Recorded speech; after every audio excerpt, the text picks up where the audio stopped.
Good evening, everyone. This is Zero with the patch 4.3 notes. So some of the big changes are to gold gen items, jungle items, and so not the hugest change, but one I'm excited about is the low client, because mine's been really buggy lately. Uh, so basically now you have full functionality in the custom games. You can give people invite, you can give people all the permissions. Um, you can also give lobby leader to people. Or, in custom games, you can give people all the permissions. Also, custom or not custom, you can give a draft captain, I guess they call it, and they can be in charge of bans and picks. They're the game owner, um, so it makes it a lot more simple, a lot simpler that way. They may even actually be different. I haven't play tested it yet, but I believe there's a game owner and a draft captain. You can set both. By default, I'd imagine be you. The invites are much better now. Yeah, just everything about it is better for the invites and joining games. So that should be much better because there's been a lot of problems with that lately. Vel'Koz is in this patch, although not released yet. This is like the 8th teaser for him. I mean, I'm tempted not to buy him just because they're being turds and being like, he's coming, but not today. Corki's Phosphorus Bomb has been changed again. They've given it an AD ratio, and also Corki can see the AoE, whereas before only the enemies can. Gragas Body Slam has had the AD ratio reduced at early levels, but slightly increased at max level, but I don't think that should make a huge difference. Also, Explosive Cask has been nerfed a tiny bit by about 10%. And also there was a last patch, they reduced the cost to 100 at all ranks, which makes it much more viable. But, well, I guess, it shouldn't really matter, actually. For some reason I was thinking that was his Q. But yeah, his Explosive Cask does 0.9 ratio now instead of 1. So that should help a little bit, but that's not really his biggest brokenness, I would say. But we'll see what they do, because they do say they're going to work on him and Kassadin. Kassadin finally got a little bit of a nerf. His Null Sphere does a little less damage. The Silence is a little shorter, although, and Force Pulse is nerfed a little bit. But I think they missed the boat, because it's not how much damage they do, it's his kit in general. It's basically Rift Walk that's broken, but they do say they're also looking at him and they're going to make bigger changes to him in the future. But they're just hoping these changes will mean somebody will get to play him in ranked someday. I doubt it, though. I'm still going to ban him. You have Kha'Zix. They didn't want him to have quite as much jump on your face and kill you with no reaction time, or same thing with Dragon and Baron, he'd kill them before you even show up. So they basically nerfed quite a bit of his stuff. His leap now does 0.2, has a 0.2 ratio instead of a 0.8, which is insane. Evolved Large Claws does half damage, maximum damage to monsters, and missing health damage is 6 instead of 8%. So little changes. It also has got some, pardon me, got some changes, including ignoring units, wellies, and stealths.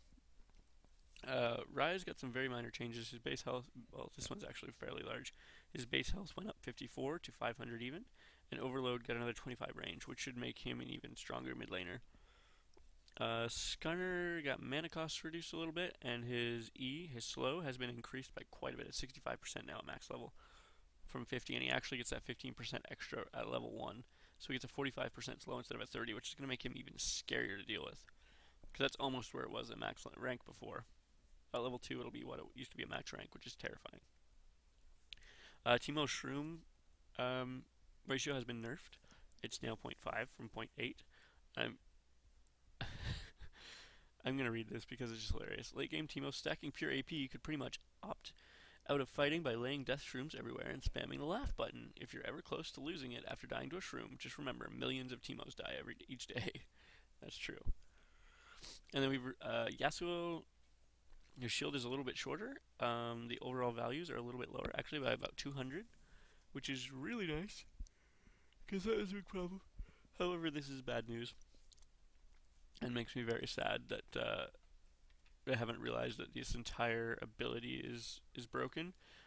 They're saying they want to encourage people to have to poke the most broken champion in the game a little bit before they engage, when as soon as they're within poke range, he can engage and just rip their face off. But so this passive needs to go completely, but they're saying, they still want to encourage that gameplay mechanic where you can't just kill Yasuo unless you drop all your ults on him at one time because of his shield. Or 470 health isn't that bad anymore, but you're still going to have to drop a lot of burst damage because he has an instant barrier as soon as you start to burst him down, which is broken as all hell. But that's just my opinion. Fear now works differently. I'm not going to read it for each one, but all three people that have fears, instead of running in circles, they will now go in a straight line away from them with a movement speed slow. So, they're going to be in range, especially for Fiddle. That'll make the biggest difference because he'll be draining them at the same time. But they'll now go in a straight line directly away from, well, the box for Shaco. Directly away from whatever feared them. Oh, pardon me. Not important. Sejuani and Volibear both got the same tweak. Their percent increases in their health did not go into their bonus damage calculations for their abilities that had those, so they fixed those. Tear of the Goddess, I have not playtested this yet, but I do believe it says it gives you additionally grants 1 maximum mana per 8 seconds, which I'm fairly sure means it's closer to stacking it to 750. I don't believe there's any other new mechanics. I believe it just helps you stack that a little bit faster. So I need to playtest that to see what it is, because it could be fairly broken if it's not what I think it is. But we'll have to see. And then Doran's Shield has effectively been nerfed. I wouldn't say it's not required anymore, but they almost cut the health regen in half, so it's definitely not going to be a solid start item for everybody top. Some people still use it. And bot lane, it's been completely taken out of the game. Even though they say they want it to be a strong pick against ranged, AD champs early game, you'll never see it bot lane because the relic shield is so much better than it now because it has almost the same stats. Mine's level 3 gem, but you get it at level 2. So, level 2 of the relic shield anyway. So, target and brace. So, Doran's shield has effectively been taken out of bot lane and nerfed for the other lanes. So, it'll be interesting to see what happens with that because it's so much less efficient now. Spirit Stone items have been changed. This is going to make certain junglers much stronger, especially the one that comes to mind is Amumu, because they've made it now so that the Butcher passives now do full butchering passiveness, whether it's AoE or not. So they've reduced it a little bit. It's 6% damage dealt for health and 3% damage dealt for mana. But that does mean that Amumu can sit in the jungle, or even if he's in a team fight and there's minions around him, he'll be regenerating ridiculous amounts of health. So I think we're going to see some changes to that, because I don't think that's going to be an effective change for all the jungles, because there's a few that will be doing just too much, a couple of the AoE jungles. So I imagine that'll be getting a nerf here soon. Malphite I could see would be another one that would be a problem, because he has quite a bit of AoE when he jungles.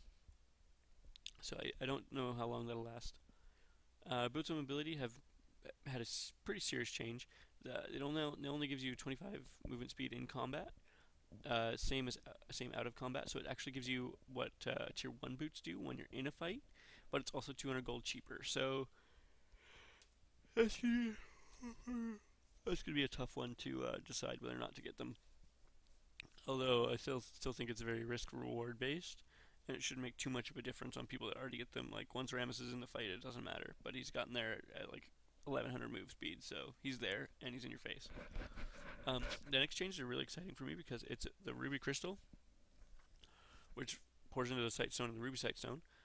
It's suddenly, well, they don't want it to be suddenly a great starting item, but it gives you a little bit less health, but it's also cheaper. It's 400 gold for 150 health, which means some people are going to be able to pick that up first item, or first back if they get forced to back early, which makes the Sight Stone, pardon me, only give you 150 health, but also it only costs 800 gold. It's 150 less gold, which means support should be picking it up quite a bit more often, because that's 2 wards or a pink ward and a half. That's going to save you even more than it already does. The Ruby Sightstone also upgrade costs a little bit more, but also gives you a little bit more health, which makes it a more viable late game item. A little bit more, because it gives you another 40 health, so it's 400 health for an item slot, as well as the wards, because I feel like that's definitely something that was kind of tagged on and didn't really make it worth it. It's getting closer. I feel like they need to give it a little bit more health or another stat. but that's just me, and it doesn't necessarily need to happen. Okay, so they changed all the gold generating items for support. They basically nerfed the spell thief's edge and buffed the later versions of it. Well, they changed its mechanics a little bit. So spells and basic attacks against champions or buildings deal 10 additional damage and grab 5 gold. So, and this can happen every 3 times every 30 seconds. So it's added a mechanic where you can poke the same champ 3 times in a row, or poke the turret, hit the turret 3 times in a row within 30 seconds, and you'll get that gold benefit. Killing a minion disables it for 12 seconds. So that's quite a bit the same, except it allows you to target the same champion or a turret, which before it would not, which means it can give you even more gold. Frostfang still gives you the 4 gold per 10, which is huge, and it also gives you 15 additional damage when you hit an enemy or a turret, and it grants 10 gold every time you hit them, and you can do it 3 times every 30 seconds. So you're looking at 30 gold every 30. You're looking at a gold a second, which is insane, as well as 4 gold per 10. So you're looking at like 1.3 something gold per second from this item, which is insane. Then we have Frost Queen's Claim, which this one makes it so killing minions does not disable the passive, which is pretty ridiculous. And the active is fires an ice lance that explodes, dealing 50 plus 5% or 5 per champion level magic damage to nearby enemies, and it slows them for 80%, decaying over 2 seconds. So I don't think that active is necessarily as strong as Talisman, but it's getting closer. The build cost is the same. It also gives you 10% cooldown reduction, which makes it even more viable. Gives you a little bit less ability power for it now, but it still gives you lots of gold per 10 and 10 mana regeneration, which is pretty good. Relic Shield has had some minor changes. It now heals for base amounts until you get the Face the Mountain, and then they've changed it so that people can see how many CS the ADC actually has, because as you kill a minion, you get the CS as well as them. So if you kill 20 minions, your ADC will have 20 CS added to their count, so that people can see their actual count, and not, underestimate people, because they're getting that gold with no way of tracking it, which, if you think about it, League of Legends does not have, aside from Baron and Dragon, but you know when those happen. We have Target's Brace, which is, for the most part, the same. The heal is basic again, and your ADC gets the creep score. The health regen has been significantly nerfed. It's down to 8 from 12, and the gold cost is up 15, so it's not really a big deal. The biggest change for the Face of the Mountain is it does a basic heal of 50 plus 1% of your maximum health, and grants them the kill gold. Although I believe they've removed the 5 or 10 extra gold they get for the minion kill. And then the shield now does 100% of their total attack damage or 30% of their ability power, as opposed to the amount of health you've given them. So it's still a fairly strong item. Its stats are all the same when it comes to regen and cooldown. So I'll probably still build it on people like Malphite. Ancient Coin has had health regen taken out, but being near an enemy, being near a minion when it dies, you'll get the 2 gold, but you'll also get 5 health. And that health stays the same. You'll get 5 health no matter what. For Nomads and Ancient Coin, you'll get 3 gold for having Nomad's Medallion. Health regen and mana regen have all been nerfed. Cost is up 15 again. That gives you 2 gold per second. Talisman of Ascension is ridiculous, because being near a minion death without dealing a killing blow grants 3 gold and 10 health. It gives you 10 mana regen instead of 15, which I feel is a good nerf, because it was a little bit broken. And then grants allies 40% movement speed, which it already did. It gives you 10 health regen, 2 gold per 10, and 20 cooldown reduction. So Talisman's still a really good item. So this is my patch notes for 4.2. Sorry it's long, or 4.3. Sorry it's so long, even though it's a shorter patch. But I really read this one over and had a lot of things I wanted to talk about. So thanks for watching. Questions, comments, or remarks, throw them down below, and I look forward to playing with you soon.